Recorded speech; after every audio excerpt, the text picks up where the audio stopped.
ร้อยหน่อยวะนี่เจ๊กเถื่อครับ2 เถื่อนี่เจ๊กเถื่อนี่เจ๊กเถื่อยกนิ้วเถื่อครับเจ๊กเถื่อยกนิ้วขึ้นบ่ปากยังบ่มั่นใจว่าเจ๊กเถื่อจำบ่ได้นะเจ๊กเถื่อบ่เคยบ่นี่แมนเคยเห็นขึ้นตานสุมตัวหนึ่งอยู่แต่ว่ายังบ่ได้โศกครูโศกนอนก่อนเมื่ออยู่ร่มสีเนาะจำได้ว่าอยู่ตะวันจำได้ครับนี่เจ๊กเถื่อครับ3นี่เจ๊กเถื่อ2เจ๊กเถื่อเดียวมาเบิ่งครับมาเบิ่งก้อยหน่อยอีกเจ๊กเถื่อครับเจ๊กเถื่อบ่ต้องไปบอกจำบ่ได้เห็นป่ะนี่เจ๊กเถื่อบ่ต้องบอกฮะนั่นแหละค่ะเขาเอายกนิ้วเบิ่งเจ๊กเถื่อเจ็บใช่เถื่อเจ๊กเถื่อครับดิเจ๊กเถื่อคนต่างคนต่างชาติเจ๊กเถื่อบ่เคยเนาะบ่เคยส่งหนีเนาะนี่นะครับพระแบกนี่เจ๊กเถื่อครับได้เสียหนึ่งเถื่อเนาะได้เสียเจ๊กเถื่อครับไปโชว์กันบ่เคยเนาะโอเคเอาบ่โอ้มีแต่ใหม่ๆตัวนี้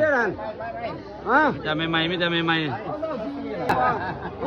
นี่เจ๊กเถื่อครับบ่ผู้ผ้ามาแม่เจ๊กเถื่อ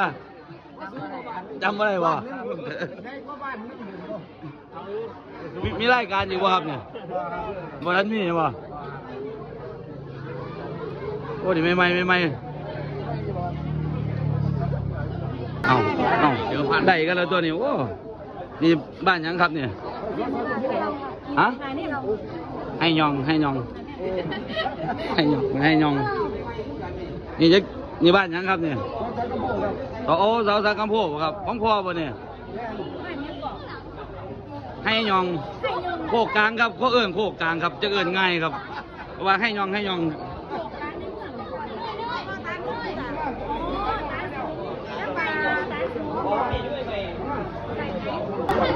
เอาเบิ่งได้กันแล้วคู่นี้มาสัมผัสก่อนเจ๊กเถื่อครับนี่เจ๊กเถื่อฮะเถื่อเดียวนี่ดินี่เถื่อครับนี่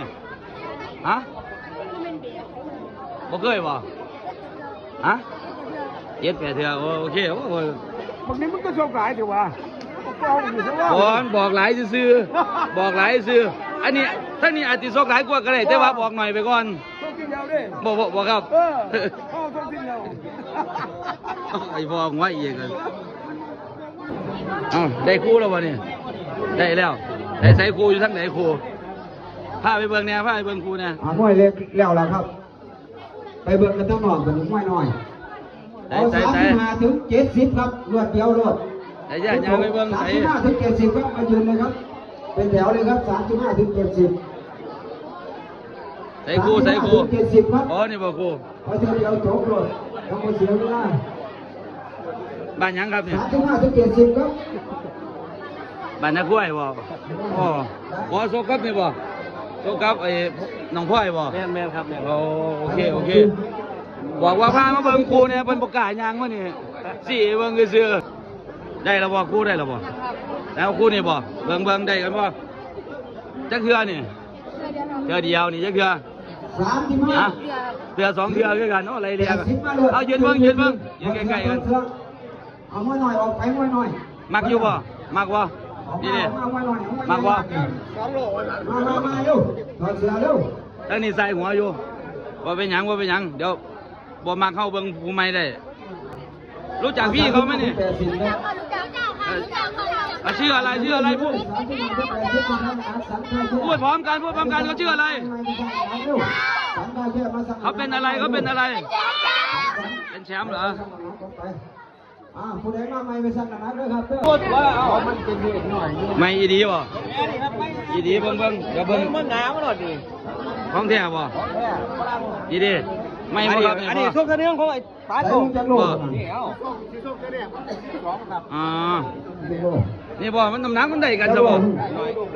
ไม่ไปสั่งหาเรื่องมาสั่งได้แค่ดูไผหนีบัดนี้ไผหนีไปฮะคนนี้เฮามันน้ำคือฝรั่งโอ้คนนี้เฮาไม่ได้ญาติโอ้ยมันเฮาก็หนีแล้วเว้ยเบิ่งเพี้ยงหูนี่มั้ยคนเดียวกันน่ะหมู่กันใส่ มือนี่ดิ หามา จักเถื่อจักเถื่อสอง เออ จักเถื่อจักเถื่อนี่จักเถื่อสองด้วยกันโอ้จักเถื่อเดี๋ยวต้องหุ่นดีๆบ้านนี้มัน บอกพลังไม่ใส่กับเสือเองดำมันอยู่กันมาเราชมกัน มันปั่มข้อกันอยู่ ไปแตกซ้ำกัน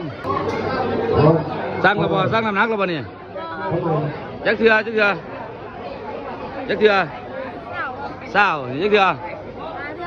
เถื่อจักเถื่อครับสองเถื่อเอาไปเบิ่งลอยหน่อยลอยใหญ่มีเบิดเอาเงี้ยหัวเกินลอยใหญ่ตัวนี้เอาลอยใหญ่ยืนเบิ่งครับยืนเบิ่ง พอพี่แจมซื้อแล้วสิเก่งนะมวย เงี้ยหัวเกินลอยใหญ่แล้ว เอามาสั่งน้ำกันเราเอามาอยู่เลย35 ถึง 70ครับมาเลยครับมาอยู่เลยครับจะมีผม เงี้ยหัวเอิ้นรุ่นไหนก็ว่าหันเอิ้นรุ่นไหน 35 ถึง 70ครับ อายุบ่ครับ อายุโมเมียนเนี่ยนะ บ่ 35 ถึง 70ไม่ยืนเลยถอดเสื้อเร็วทีมงานจบแล้ว จักโลครับฮะ50ส่งจักเทื่อหรอ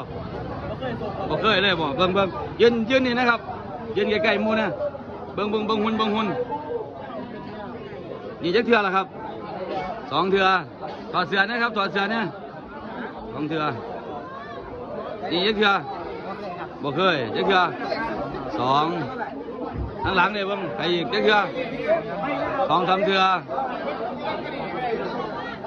จักเทื่อครับฮะไปเดียวเนาะนี่จักเทื่อครับจักเทื่อบ่เคยเลย นี่เอาวันนี้มามาตี เนี่ย มา มวยไม่เบิ่ง โจ๊ก ไม่ ตีมา